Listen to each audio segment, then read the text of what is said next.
नमस्कार, आप देख रहे हैं टीएनपी न्यूज। मैं हूं आपके साथ फौजिया। बुलेटिन की शुरुआत करेंगे बड़ी खबर के साथ, जहां लखनऊ में फार्मा कॉन्क्लेव 1.0 का आयोजन।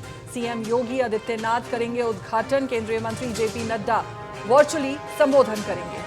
वहीं प्रदेश को मेडिकल डिवाइस हब बनाने का प्रयास। लखनऊ में आज फार्मा कॉन्क्लेव 1.0 इन्वेस्टमेंट अपॉर्चुनिटीज का आयोजन किया जाएगा, जिसका उद्घाटन मुख्यमंत्री योगी आदित्यनाथ करेंगे। केंद्रीय स्वास्थ्य और परिवार कल्याण मंत्री जगत प्रकाश नड्डा वीडियो संदेश के माध्यम से कार्यक्रम को संबोधित करेंगे।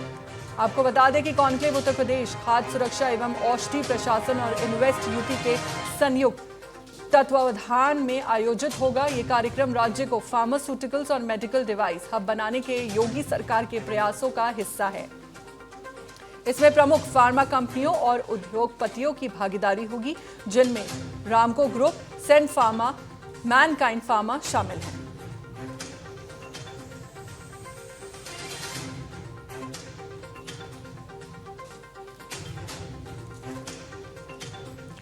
हमारे साथ इसी खबर पर ज्यादा जानकारी के साथ जुड़ चुके हैं यूपी से ब्यूरो चीफ नितिन सिंह। नितिन, आपसे जानना चाहूंगी, फार्मा कॉन्क्लेव 1.0 से सरकार किस तरह के निवेश और पार्टनरशिप की उम्मीद कर रही है? देखिए, केंद्रीय मंत्री निर्मला सीतारमण ने 26-27 का जो बजट पेश किया है, उसमें वैश्विक बायो फार्मा हब बनाने की दिशा में बड़ा कदम उठाया है। और उसी क्रम में ये एक बड़ा कार्यक्रम आज राजधानी लखनऊ में होना है, जिसमें घोषणा ने उत्तर प्रदेश में, अगर उत्तर प्रदेश के नजरिए से देखा जाए तो नई ऊर्जा इस कार्यक्रम से भर दी जाएगी। जहां मुख्यमंत्री योगी आदित्यनाथ ने इसे साफ तौर पर ये कहा है कि जो फार्मास्यूटिकल इंडस्ट्री है, जो फार्मास्यूटिकल हब है, वो अब उत्तर प्रदेश बनेगा। मेडिकल की जो डिवाइसें हैं वो आसानी से यहाँ पर बनेंगी, आसानी से यहाँ पर मिलेंगी। तो कहीं ना कहीं इसका जो काम है वो तेजी से शुरू हो गया है। और साफ तौर पर इसी कड़ी में लखनऊ के प्रतिष्ठित होटल में एक कार्यक्रम भी बीते दिनों हुआ था, और आज एक और बड़ा कार्यक्रम इसमें होना है, जिसका उद्घाटन खुद मुख्यमंत्री योगी आदित्यनाथ करेंगे। तो इससे कहीं ना कहीं इसको लेकर के काफी तैयारियां हैं। और इससे बड़े पैमाने पर जो मेडिकल इंडस्ट्री है, जो मेडिकल से इक्विपमेंट्स जुड़े होते हैं, वो उससे कहीं ना कहीं एक बड़ा जो फायदा है वो उत्तर प्रदेश को मिलने वाला है। और इसमें कई सारे बड़े नेता, बड़े नाम जो है वो भी शामिल रहने वाले हैं।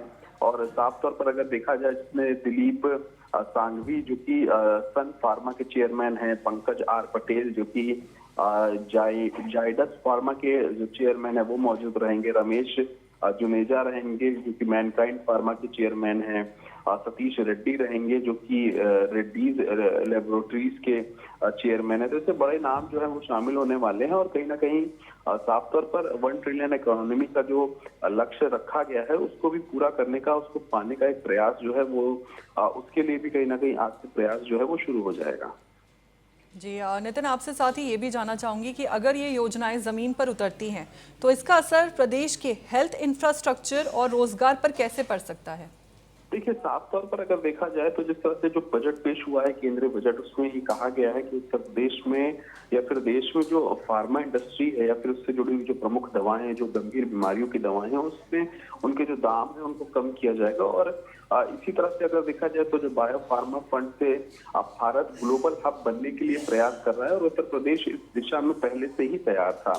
फार्मा कॉन्क्लेव से नए निवेश, साझेदारियां और रोजगार के अवसर साफ तौर पर पैदा होंगे ही होंगे, जिससे प्रदेश के जो युवा हैं, जो स्थानीय स्तर पर उच्च स्तरीय नौकरियां जो लोगों को मिलनी चाहिए थी, नहीं मिल पा रही थी, लेकिन अगर अब ये कार्यक्रम सही तरीके से क्रियान्वित होता है तो उन्हें भी नौकरियां जो है वो मिलेंगी।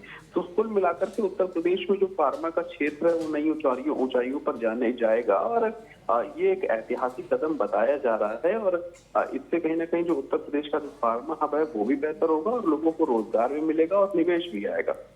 जी चलिए, ठीक है नितिन जी, आपके पास लौटूंगी।